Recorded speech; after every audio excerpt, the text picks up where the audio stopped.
నమస్తే, welcome to our channel. నేను మీ పద్మావతి. ఈరోజు మనతో పాటు ప్రముఖ ఆధ్యాత్మికవేత్త మరియు శ్రీచక్ర ఉపాసకులు మణికంఠ శర్మ గారు ఉన్నారు. మరి గురువు గారితో మాట్లాడి ప్రస్తుతం ఎక్కడ చూసినా కూడా మన ఇంట్లో యంత్రం ఉంటే మనకి ఎటువంటి కీడు రాదు, అన్నిటినీ మించి మనం క్షేమంగా ఉండొచ్చు అని చెప్తారు. అసలు ఏ యంత్రాన్ని ఉపయోగించాలి, ఇంట్లో ఏ యంత్రం పెట్టుకోవాలి, దీని గురించి గురువుగారితో క్లుప్తంగా మాట్లాడి తెలుసుకుందాం. మీరు కూడా వీడియోని ఎక్కడ కూడా స్కిప్ చేయకుండా కంప్లీట్గా చూసేయండి. నమస్కారం గురుగారు. పరమేశ్వరార్పణమస్తు.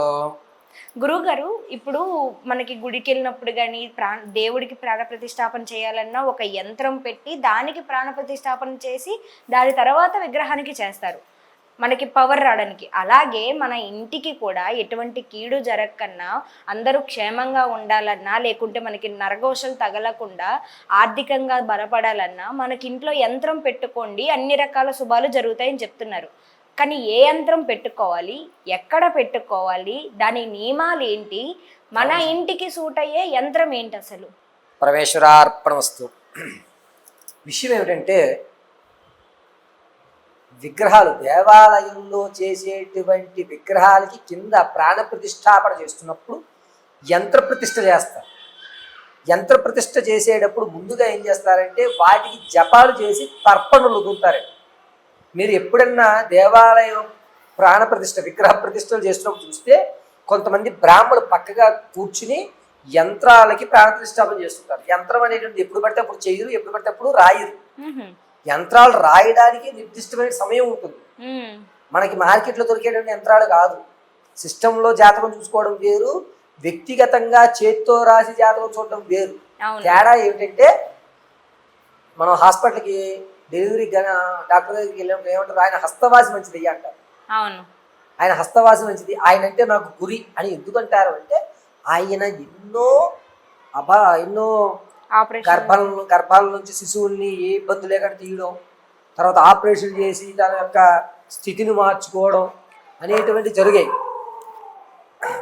జరిగాయి కాబట్టి అటువంటి డాక్టర్ మనసు పరిస్థితి. అలాగే ఇక్కడ గురువు గారి దగ్గరికి వచ్చేసరికి ఏమవుతుందంటే, యంత్రాలు నిర్దిష్టమైన సమయంలో పాడ్యములో కానీ, త్రయోదశిలో కానీ, లేదా ద్వాదశిలో కానీ, లేకపోతే పౌర్ణమి నందు కానీ, లేదా ఏకాదశి నందు కానీ, ఈ 5 తిథుల్లోనూ రాయిస్తారండి. గీయిస్తారనమాట. రాయడం అంటే గీ ఇచ్చి దానికి బ్రాహ్మడు గర్భాలయంలో స్వామివారి దగ్గర కానీ అమ్మవారి దగ్గర కానీ కూర్చుని మంత్ర జపం చేసి ప్రాణ ప్రతిష్టాపన నీళ్లు వదిలి దానికి ఒక పవర్ తీసుకొస్తారు.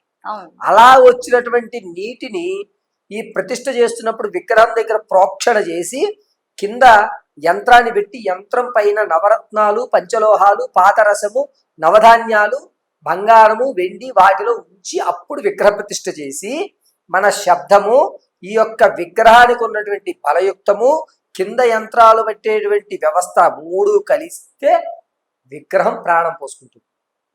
అలా మనం అంటే నేను ఇచ్చేటువంటి ఇంటికి యజమాని యొక్క ఇల్లు ఏ స్థితిలో ఉంది, తూర్పు దిశలో ఉందా ఇల్లు, దక్షిణ దిశలో ఉందా, పడమట దిశలో ఉందా, ఉత్తర దిశలో ఉందా అనేది నిర్ణయం తీసుకుంటాం. తీసుకుని యజమాని ఏ సమస్యలో సతమతమవుతున్నాడు, ధనం లేదా, దానికి ఏం కావాలి, ధనం వచ్చినా నిలబడడం లేదా, ఏం చేసుకోవాలి, ఏ యంత్రం పెట్టుకోవాలి. ఒకవేళ కొంతమందికి ఉద్యోగ ప్రాప్తులు లేక స్థిరత్వమైన ఉద్యోగం ఉండదు, ఒక 6 నెలలు ఇందులో చేస్తే, ఒక 6 నెలలు ఇందులో చేస్తే, ఒక 6 నెలలు, అటువంటి అతనికి ఏ విధమైన యంత్రం పెట్టుకోవాలి, అతను జాతక రీత్యా ఈ యంత్రానికి యోగ్యుడా కాదా, యంత్రం ఇచ్చిన తర్వాత నియమం ఏమిటి అనేటువంటివన్నీ కూడా మనం క్షుప్తంగా క్లియర్గా పేపర్ మీద రాసి వ్యక్తిగతంగా ఫోన్ చేసి తర్పణలన్నీ చూపించి మనం ఇవ్వడం జరుగుతుంది. ఇందులో ప్రధానంగా చాలా మంది విద్యార్థులు ఇబ్బంది పడుతుంటే కనుక అటువంటి వారి కోసం గణపతి యంత్రం ఇస్తూ ఉంటాం మనం. ఒక విధంగా గణపతి యంత్రం, ఈ యంత్రాన్ని పెట్టుకోవడం వల్ల మనకి ఏమవుతుందంటే, ఇంటి ప్రవేశించడానికి ముందు పైన పెట్టుకుంటే కనుక ధనం రావాల్సిన చోట కొన్ని ఏదో చివరి వరకు వచ్చి ఆగిపోయింది గురువు గారు, రేపు పొద్దున్న మనకి హీరింగ్ అయిపోతుంది అనుకోనే ఆగిపోయింది ఎందుకో అనేటువంటి సరే అటువంటి కోసం గణపతి యంత్రాన్ని మనం ప్రతిష్టగా పెడతాం. నవగ్రహ యంత్రం అనేటువంటిది ఇస్తూ ఉంటాం. అన్ని గ్రహాయస్తులు సంస్థల్లో చూస్తూ ఉంటాయి. లక్ష్మీదేవి యంత్రం ఉంటుంది. ఈ లక్ష్మీదేవి యంత్రం దగ్గరికి వచ్చేసరికి ఏమవుతుందంటే, మనకి అవసరార్థం ధనం పుడుతుంది. కొంతమంది అడిగినా నమ్మకం ఉన్నా డబ్బులు ఇవ్వదు. నాకు 1,00,000 రూపాయలు కావాలండి అన్నా మనమేం నమ్మకం లేదయ్యా అని ఏదో ఒక సాకులు చెప్తుంటారు. అలా కాకుండా ధనం రావడం, ఆ వచ్చిన ధనం దేనికోసం మీరు ఖర్చు పెడుతున్నారు దానికి ఖర్చు పెట్టడానికి లక్ష్మీదేవి యంత్రం. మన స్థితిని మార్చుకోవడానికి మత్స్య యంత్రం. మత్స్య యంత్రం అంటే మీరు ఏ జీవికన్నా దిశ ఉంటుందండి, అంటే ఎలా వెళ్ళాలి అనేటువంటి నిర్దేశం ఉంది. మత్స్యకి అంటే చేపకి ఇలాగే వెళ్ళాలని రూల్స్ ఉండవు. కాబట్టి మనం ఎక్కడికి వెళ్ళినా ఒక ఒక స్థాయిలో ఉండాలంటే ఎలాగైనా వెళ్ళండి. ఫ్లైట్లో ఇప్పుడు కాశీ వెళ్ళాలి, ఫ్లైట్లో వెళ్ళండి, ట్రైన్లో వెళ్ళండి, బస్సులో వెళ్ళండి, నడిచి వెళ్ళండి, పడవ మీద వెళ్ళండి, ఎలాగైనా వెళ్ళండి. మీ గోల్ ఏంటి? కాశీ వెళ్ళడం. అటువంటి వాటి కోసం మత్స్య యంత్రం. వెళ్ళే దారిలో ఎటువంటి ఇబ్బందులు లేకుండా పాజిటివ్ వైబ్రేషన్స్ మాత్రం మనకు కలుగుతూ నీచులు దూరంగా, అంటే మనం చేసే పని మంచి చెడు కానీ ఏదన్నా కానీ చేద్దాం అనుకుంటున్నప్పుడు వెనకాల వాళ్ళ ఏం కాదే వగ్గిపో అనగానే కొంతమంది నిరుత్సాహపడిపోతారు. అటువంటి వారి కోసం కూర్మ యంత్రం ఇంట్లో పెట్టుకోవడానికి. వ్యాపారాల్లో కూడా ఇవి పెట్టుకోవచ్చు. ఇక వ్యాపారస్తులు ఏంటంటే ధన యంత్రము, అంటే ధనలక్ష్మి ఆవాహన చేయడానికి ధన యంత్రము. నరఘోష యంత్రం, వ్యాపారం అభివృద్ధి చెందుంటే పక్క షాపుడు ఆ షాపులో ఎంతమంది జనం వస్తున్నారు, మన దగ్గరికి ఏం రావట్లేదు, మనం అన్ని తెచ్చి పెడుతున్నాం కదా, మన దగ్గర ఎందుకు జనం రావట్లేదు అన్న వారికి నరఘోష, ధనలక్ష్మి 2 యంత్రాలు. ఆకర్షణ యంత్రము, ఇటువంటివి మనం 21 రోజులు అతని యొక్క పూర్తి డీటెయిల్స్ తీసుకుని అతనికి చూపిస్తూ అతని యొక్క మనోవాంఛన, అంటే రాగలిగితే మరీ మంచిదండి. మనం ఉండేది హైదరాబాద్ లోని, మేము వస్తామండి అంటే రాగలిగితే 5 రోజులు ఖచ్చితంగా ఒక టైం చెప్తే ఆ టైంలో వచ్చి అతని చేతుల మీదుగా అతని చేత ప్రాణ ప్రతిష్ఠాపన అన్ని చేయిస్తాం. రాలేనటువంటి వారికి మనం 5 రోజులు వీడియోలో చూపించడం, చక్కగా నీట్గా ఇవ్వడము, అతని నియమాలు పాటించడం. యంత్రం పెట్టుకున్న వెంటనే అద్భుతాలు జరగవు. యంత్రం పెట్టిన తర్వాత ధూపం చూపించాలి. ఎన్ని రోజులు చూపించాలి, ఆ ధూపం ఈ వేటితో చూపించాలి అనేది కూడా మనమే ప్రొవైడ్ చేసేస్తాం 5 రోజులకి. దాంతో పాటుగా యంత్రానికి నియమం ఏంటి, ఇదే మనం పెట్టుకుంటే ఏం జరుగుతుంది. మత్స్య యంత్రం ఎప్పుడు నీటిలోనే ఉండాలి. అది ఎక్కడ ఉండాలి? ఇంట్లో వంటగదిలో ఈశాన్య దిగ్భాగంలో ఉండాలి. ఇంటి ప్రాంగణంలో అంటే ప్రవేశించినప్పుడు ఈశాన్య భాగంలో నీటి తొట్లు చేపలు ఉండాలి. ఏది ఇండివిజువల్ హౌసెస్ ఉన్నవాళ్ళు ఎక్వేరియం ఇంట్లో పెట్టుకుంటారు. అది ఇండివిజువల్ హౌస్ ఉన్నవాడు ఎక్వేరియం ఇంట్లో పెట్టకూడదు.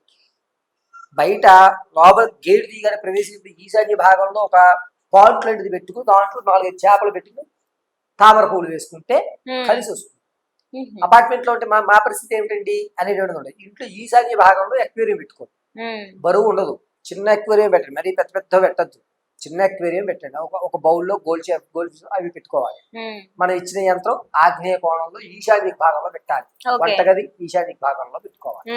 ఇలా ఎక్కడ పెట్టాలి, ఏవి ఎక్కడ ఉంచుకో. కొన్ని యంత్రాలు బీరువాలు మాత్రం పెట్టే ఉంటాయి, కొన్ని యంత్రాలు బయట గుమ్మానికి ఏలాడదీసే ఉంటాయి.